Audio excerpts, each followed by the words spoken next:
there is not clarity on this issue legally. Well, why don't you exhibit leadership and demonstrate leadership and provide clarity? So the NCAA continues to shuck responsibility and makes excuses for why they still allow males to compete in female sports.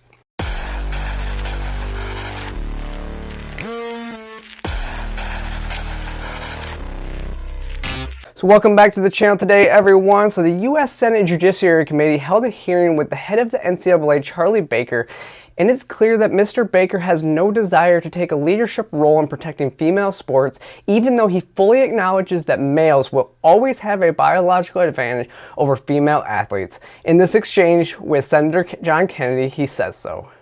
The NCAA exists in part to promote fair competition in collegiate sports, does it not? Yes. Could you speak in the mic for me? Yes. Okay. A transgender woman is a biological male. Is that correct? Yes.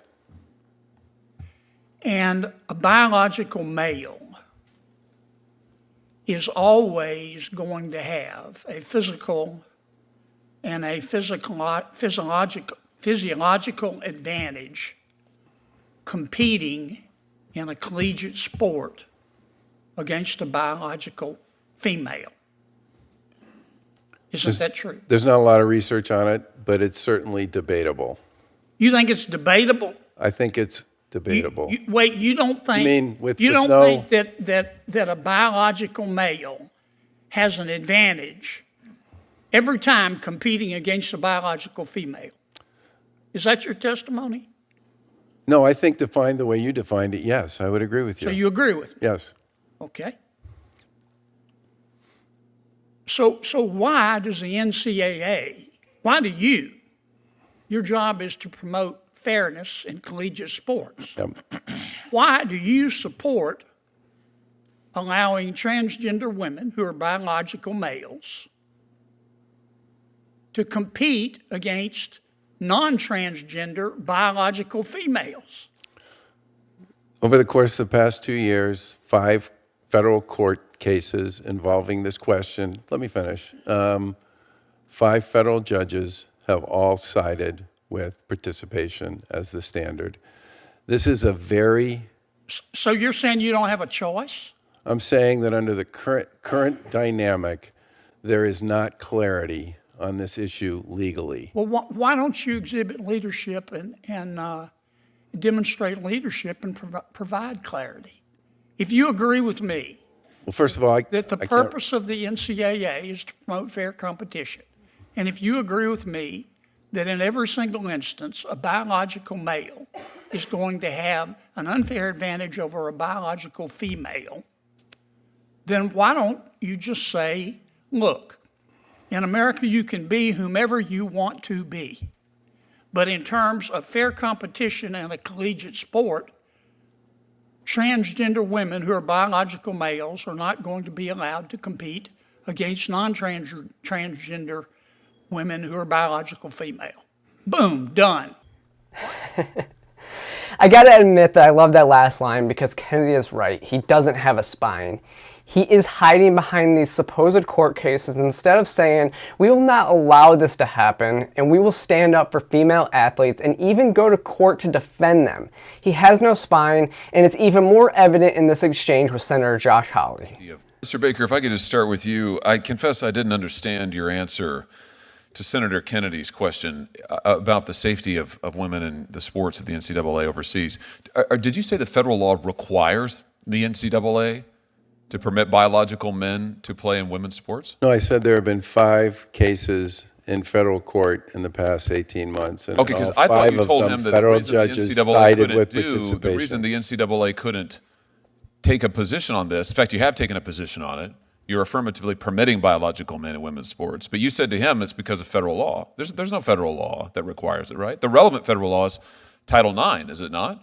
You're familiar with Title IX. If guidance on this issue from Title IX or guidance with respect to discrimination law would be Title IX is already the law. Title IX says federal judges have it's ruled 20 on USC Section 1681A. By the way, let's just dispense with that canard. No federal court has ordered the NCAA to include biological men in women's sports, right?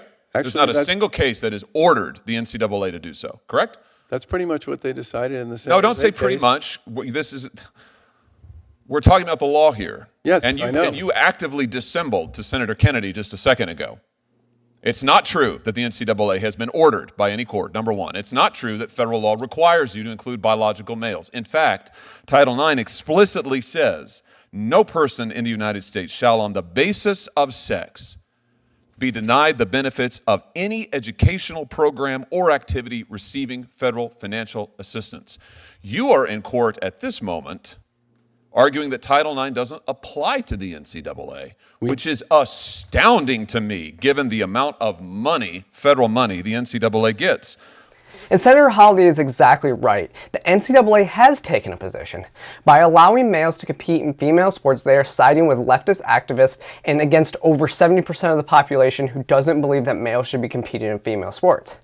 And let's not forget, the NCAA is currently being sued by female athletes because they are violating the essence of Title IX.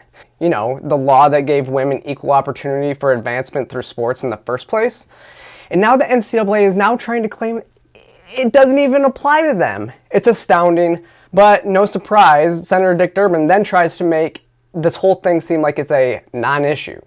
How many athletes are there in the United States in NCAA schools? 510,000. How many transgender athletes are you aware of? Less than 10. Less than 10 Yep. out of 510,000? Yep. So it's the old, it's not happening, then it's happening, but it's rare. Next it will be, it's a good thing it's happening, and you're a bigot if you don't want males competing in female sports. And then let's just look at what he says. He says there are 10 trans athletes. Those 10 athletes are mostly likely on scholarship. So they are taking a spot and a scholarship away from a female athlete.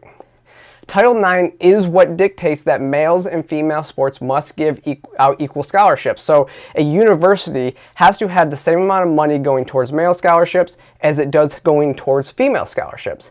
So giving 10 male athletes those scholarships is a complete affront to what Title IX dictates and what it stands for. So now I ask Mr. Baker, why don't you take the steps as the head of the NCAA and ban males from female sports? If lawsuits comes, you fight them knowing that you're fighting on the right side of the issue, the side of fairness. I mean, you are already fighting lawsuits from female athletes, and we are seeing more protests take place like we did with the volleyball teams earlier this year. That will continue to happen, and it's time you take a stand on the issue. You are the governing body. Govern it. But with that, let me know what y'all think in the comment section. Click that like and subscribe button. Follow me across all social media channels, and I will see you next time.